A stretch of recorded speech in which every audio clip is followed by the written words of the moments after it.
So at the time of this recording, it is currently Wednesday, the 27th of March, 2024. And I have to say that as a film fan, I won't lie, looking at the upcoming film calendar, I'm not very excited. This video is going to be a bit more conversational, it's going to be a bit more of an editorial, it's not going to be super hyperactive and fast-paced like my usual content is. Today, we're having a conversation, maybe an intervention with the film industry right now. I myself am a filmmaker. I want to pursue a career in this industry, in the entertainment industry, whether it be an actor, a filmmaker, a writer, a storyteller. I want to tell stories, and ideally, my dream is to be a film director. I want to be on the level of Martin Scorsese, Denis Villeneuve, Christopher Nolan, Greta Gerwig, Noah Baumbach. I want my name to be in that conversation. Ari Aster. I mean, I could go listing off a bunch of my favorite directors. I mean, obviously Steven Spielberg, of course, but like, I could honestly go on about listing my favorite directors and how I aspire to be like them on their field, on their level. But the thing is, right now, I am still very early in my career, we'll say, and because in the grand scheme of things I am a nobody, getting into this industry is incredibly difficult, it's incredibly tough, you've got to really work hard, but also you have to create. That's like the paradox of the film industry, is that you have to both create, but you also have to like chase and also like really find a way to fit into that niche, whether it be applying through jobs, but even then it's hard to get a job. This is kind of like a verbal therapy session in a way. I don't want to get too into it, but yeah, the point is I'm a young creative, and in many ways I'm kind of vicariously living my dream through going to the cinema. But the problem is that going to the cinema is not really a fun experience for me at the current time. And one of the main reasons is because of the output. The film output that we are currently getting is not good. Look, it's no secret, Dune Part 2 was my most anticipated film of the year, and it will most likely be my favorite film of the year. I want you to know I will love you as long as I breathe. But who knows, maybe at some point there's a film that I'm not expecting that comes out and I'm like, whoa, it really moved me. All of a sudden it like is better than Dune or something. I doubt it, but you never know. I mean, I said that about the first Dune. I was just like, yeah, Dune Part 1's the best film of the year, it's the best film of the year. And all of a sudden, Steven Spielberg's West Side Story came out, and I fell in love with it, and I was like, oh no, this is the better film. I mean, don't get me wrong, it doesn't detract from my love for Dune 2021, but still, I shouldn't really be saying things like, yeah, this is going to be the best film of the year until the actual end of the year. But then again, that's like human nature. We love to say something is the best and then something replaces it and we're just like, oh wait, no, actually this is the best. We're full of contradictions, us humans. Now look, Dune Part 2 aside, for the most part, I don't think there's been a film this year that I've really liked. I could be wrong. No, yeah, I'm just scrolling through my old videos and yeah, I don't think there's been a thing that's come out this year that I've really liked apart from Dune Part 2. And that's not to say that there aren't films this year that I'm looking forward to. Dev Patel's Monkey Man is quite interesting. It's getting a lot of buzz across the internet and I thought, oh yeah, that will be something I'll definitely watch. Every time I go to the cinema recently, I keep seeing the trailer for Ryan Gosling's Fall Guy, and it looks great. He looks funny, it looks fun, it looks bombastic, it looks like a lot of fun. It's from David Leitch, the same director as Deadpool 2 and John Wick and also Bullet Train. And the things with Bullet Train was that overall Bullet Train was very wannabe Guy Ritchie, but it was really fun, it was really well executed for the most part. I think the third act is kind of messy, but overall it's a fun, enjoyable film. So I know going into, you know, The Fall Guy, the trailer looks really fun, so I'm assuming the film will be a fun time. Also, of course, Deadpool 3.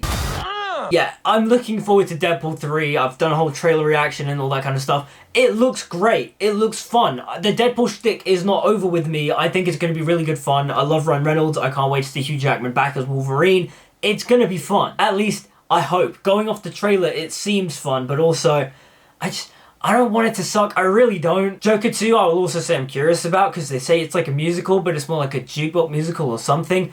I don't know, it's such a radical shift that it's kind of impressive that they're spending more money to make Joker 2 to make it more big and bombastic, so we'll see how it ends up. At least it's a big swing. Even if it's a miss, it's still somewhat ambitious. And that is what I think a lot of the big blockbusters nowadays are missing. A sense of ambition, a sense of going big. You know, the phrase go big or go home in many ways kind of applies to Hollywood. I mean, I say that, but also I do feel like Hollywood studios are being quite wasteful with their budgeting and their money recently. Like, why did The Flash cost so much money? It looked awful. And yeah, looking at the upcoming slate as well, we do have some films that like seem fine, and I will probably go and watch them, but also at the same time, part of me is going, why does this exist? Like, Godzilla and Kong, I'm not watching. That looks stupid. I didn't even like the first Godzilla vs. Kong, and yet they're making a sequel, and it just looks big and stupid, but like not in a good way. Furiosa, a Mad Max saga, I will probably go and see, though this is me exposing myself. This video might just be me exposing my hot takes, but I didn't love Mad Max Fury Road. I didn't think it was that great. Like, visually it's cool, and the action's good, but story-wise, it left a lot to be desired. Literally, all they do is they drive to one spot, and then they turn around and then drive back. That's basically the plot of this 2-hour film, and I was like, I don't get it. Why do people say this is like the best action movie ever? Like, visually and technically, it's great, but I don't get it. Kingdom of the Planet of the Apes looks fine. I don't know why they're making another one, because it's like they're building up to doing the original Planet of the Apes, but they're not. But it's not a remake. I mean, I'll go watch it because Freya Allen's in it, and I quite like Freya Allen, so I'll go watch it. But even still, do we need this one? A Quiet Place Day One, sure, yeah, I could do with the thriller, so yeah, I'll probably go watch that. Garfield the movie looks terrible. Kung Fu Panda 4, I might see, but even still, I feel like that's such a pointless movie. Why are they making a fourth one? The trailers did not interest me. If it's the one with the purple imaginary friend thing, yeah, I might go watch that. Steve Carell, Ryan Reynolds, John Krasinski, sure, why not? Inside Out 2, I don't know why they're making. Why? It's been so long since the first one. Why are you making a sequel? I don't get it. Beetlejuice 2, I guess, is coming out. I might watch it. I might have to catch up because I don't think I've seen the original Beetlejuice. And if I have, it was when I was a kid, so I don't remember it. But even still, it's like, you look at the IMDb for 2024 and the things that are coming out, like Mufasa the Lion King, a prequel. Why? Maleficent 3 is supposedly coming out this year. What is the point? And I guess now that we're kind of on this point, I am just so sick of studios making prequels and sequels and remakes and legacy sequels that don't justify their existence and just preying on people's nostalgia so they can make a quick buck. Like, why are we making these films? Like, Ghostbusters Frozen Empire just came out, and honestly, I have no desire to watch it. Granted, I'm not the biggest Ghostbusters fan, I don't like the original, but I didn't mind Ghostbusters Afterlife, but I have no desire to watch it. And it's also not like Ghostbusters Afterlife was a massive box office success. It wasn't. It just about made money. And Gladiator 2, yes, I will watch. I like Paul Mescal, and I am curious to see what they're going to do with Gladiator 2, but, you know, Ridley Scott's also been a bit hit and miss recently. I mean, I thought he was on a bit of a comeback after The Martian. Like, The Martian was really good, and I liked The Last Duel, but, you know, I even liked House of Gucci, but Napoleon was, awful. Like, there's a couple of indie darlings here and there, like Challenges I'll go watch because of the way it's been talked about, and I don't mind Luca Guadagnino. Like, I love Call Me By Your Name. The other one, the cannibal one, Bones and All, I was like, what is this film? I don't get it, but like, I still appreciated the craftsmanship, so I will go watch Challenges, but I'm looking at the list. Granted, Lord of the Rings, War of the Rohirrim, I will watch, but again, why? Why is Hollywood so obsessed with IP and preying on people's nostalgia? When Christopher Nolan accepted his Oscar speech, he was talking about how cinema is untapped potential. We've only been doing this art form for like 100 years. But currently, at least it seems in the past like 20 years, all we're doing is just cashing on the nostalgia of old things, and we're not being innovative. Now, granted, I might sound like a bit of a hypocrite because I just said that Dune Part 2 is my favourite film of the year, and if you are going into the semantics of it, Dune Part 2 is a sequel to Dune 2021, which is also a remake of Dune 1984, which is also an adaptation of Frank Herbert's novel. So yeah, in many ways, Dune isn't an original film. But the difference is with Dune is that it's well made, you have a visionary director involved, it's his passion project, he really wants to tell this story, and he's doing it well. He's using his big Hollywood budget, and you can tell, you look at the screen, you can see the money on screen when you watch Dune Part 2. Unlike, say, last year's The Flash, where you look at it and you just go, ugh, where did the money go? And that's another thing too, the superhero genre is really tired and really played out, and studios are still kind of like chugging along and pushing along these franchises that just don't need to be multi-film franchises. Like, we're getting a Venom 3. Who asked for that? Venom 2 was awful. Venom 1 is a film that is bad, but it's so bad that it's good. Madam Web came out and it flopped. No one wanted to go and see it. And then also we've got Kraven the Hunter. Why? Who's asking for this? Genuinely, who? And look, I'm not some like artsy film snob. I love comic books. That whole shelf down there is full of comic books. Behind the Wonka costume is a box full of comic books. I love comic books. But the superhero genre is so boring and stale because you go to one of these films and you roughly know what you're going to get. I'm not going to go into this whole rant again. I made a whole like 45-minute video talking about how superhero films need to change, but honestly, it's getting to the point now where I'm bored. I'm sick of it. I don't care about the superhero genre. I don't care about all these like past IPs that they're trying to force and make relevant again. But the reason why they're trying to force these IPs is because studios know that there's a built-in fan base for these IPs and they're trying to milk it for all it's worth. But the thing is, I personally feel like you shouldn't be doing that unless the person you've got in charge to, you know, milk this franchise is doing it with love and care, because then at the end of the day, you're milking the IP, but then also you are getting a good product at the end of the day. But then also there's this weird mentality in Hollywood right now where they're just like, oh, don't get involved with IP if you're a fan because you're too close to it and then you're gonna ruin the product. When I don't think that's the case. I mean, Denis Villeneuve is a massive Dune fan, and you look at the films he's making, he loves it. It's fantastic, but also Denis Villeneuve is a talented filmmaker. But then also you look at the 2024 film slate and you just see endless amounts of,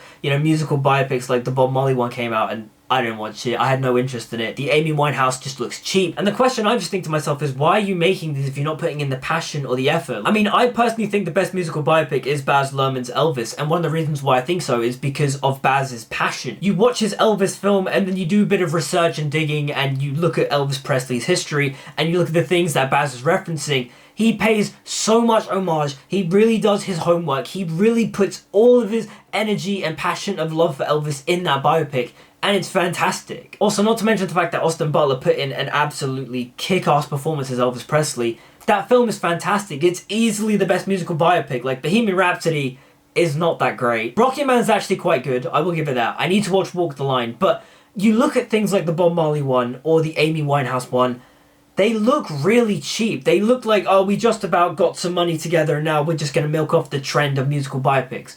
Why are we making it? It's clearly not out of passion. Look, another thing too with this video is that I don't want to come across like I'm, you know, being really ungrateful to the hours and hours of work that people are putting on sets, behind the scenes, during the visual effects process. All the passion and hard work and effort that goes into creating these worlds, these visual effects, these whatever we're calling it. I don't want to make it seem like I'm ungrateful for the filmmaking process. No. The thing that I'm annoyed about is the executive decisions behind the scenes or the lack of effort that goes into the writing of these big IPs, when at the end of the day, these IPs should be treated with respect. I mean, this is also the inner writer in me that's saying this. You know, Star Wars to me is a dead franchise because Disney just hasn't put in the passion or the effort or the care. I mean, why has there not been a Star Wars film since The Rise of Skywalker? And not to mention, the quality of the things they've put out on Disney Plus for the most part have diminished in quality as the years have gone by. There is like some underlying corporate shenanigans going on that is diminishing the quality of these projects, and you can tell, at least I can tell, and I hope audiences are starting to cotton on now. I hope audiences have gone in to see Dune Part 2 and are just like, damn,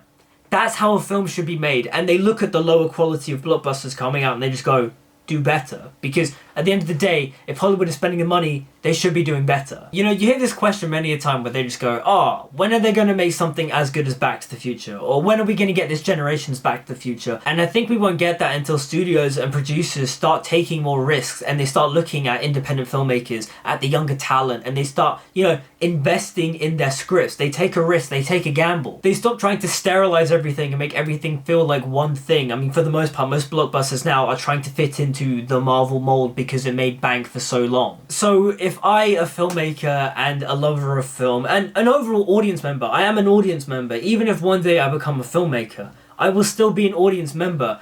I think the key thing I want, you know, studios and producers and such to take is just to take more risks, invest in good story, because at the end of the day, story is king. You know, like 75% of the movies that have come out within the past like 20 years, I don't think people are going to remember, because why would they? They're very forgettable. Even half of the films that get nominated for Best Picture at the Oscars every year, people forget about them because, you know, at the end of the day, the general audience don't care about this super independent art film from, like, you know, France or something. And in many ways, this is opening another can of worms. But say that French film, you know, that is nominated for Best Picture is genuinely a fantastic film. Most people won't hear about it until it's nominated for an Oscar. But then again, the general audience that sees that name on that Oscar list will be like, what the hell is that? Why would we go watch that? Why was that even nominated? I also think another thing that I want to tell studios is to stop being lazy. Stop trying to find the quick and easy route. Stop trying to rely on AI Because we know AI is still a developing technology, but also by using AI, you take away the creativity, you take away the human passion to be creative. So at the end of the day, why even bother hiring people if we just want people to consume mindless entertainment? But also too, I'm assuming most people can tell the difference between AI content and, a passionate film that's been made from the heart and has real love and care put into it by actual humans. Whilst AI can be a beneficial tool, I don't think it should be used in the artistic endeavors like filmmaking or music, because why would you do that? You're taking away people's incentive to work, because why are you needed? You won't be, because AI will take over. But also you're taking away the truth and the spirit from the art. Like, this is me going all artsy fartsy now, but yeah, there is a sense of the human condition that we as human beings, the human experience, we want to create. We want to, tell our stories. We want to pour, in many ways, a bit of our soul onto the screen. Even as audience members, we want to relate to the characters we're seeing on screen, and how can we do that if it's not real people on screen, but instead it's AI generated muck? I don't know, this has been a bit of a ramble, but I feel like it's a conversation that needs to be had, because at the end of the day, we, the audience, are expecting good quality cinema. If studios are putting this much money into their entertainment only to make subpar media, then what's the point? But hey, it's not all doom and gloom, I guess, for media this year. Like, we still have a lot of good TV. In many ways, a common saying that's been going around Hollywood recently is that TV is the new film. All those, mid-budget films, like those historical epics and such, we only see them on TV now. Like, Shogun is out, and that's amazing, apparently. I've only seen, one episode, and I really liked it. June is a stacked month for TV. We've got The Bear Season 3, we've got House of the Dragon, and The Boys Season 3. I'm looking forward to all of those. The Walking Dead, The Ones Who Live is currently on. There is a lot of good TV right now. The only issue I have with the TV slate right now is that it's not very well spaced out. June is going to be packed. 3 of my favourite shows are all in 1 month, but I don't know if I'm going to be able to keep up with every single one of them all at once. I'm still struggling to do that now. Invincible has returned, and granted, I have a whole rant about Invincible and how realistically that show is kind of killing itself, especially the way Amazon is releasing the show. I don't know what they're doing with that. I've fallen behind on The Walking Dead, The Ones Who Live, and I just about finished Masters of the Air a couple of weeks ago. But then also I'm watching Peaky Blinders as well.